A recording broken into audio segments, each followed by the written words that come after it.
Stress is the #1 killer to your milk supply, and let me explain. We have a hormone that's called oxytocin, and oxytocin is basically that hormone that causes us to have a letdown when we are pumping or when we are latching the baby. So if you're pumping and your body feels that you're stressed, that you're feeling anxious, or maybe that you're feeling scared, if your body detects any of those three, eventually your milk is not going to be able to flow freely through your breast. Our stress hormone is called cortisol, and cortisol and oxytocin, those two do not go good together.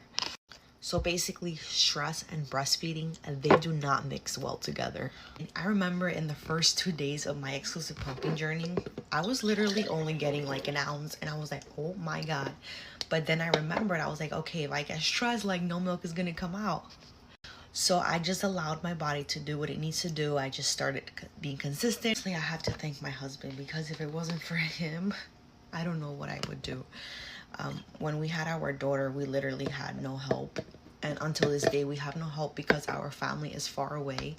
To this day, he is my biggest support, and he helps me so much with this journey. And while I was pumping, I was just like literally sitting down and watching a documentary on Netflix, because that's when I feel like really relaxed, when I watch a documentary or like when I'm on my phone.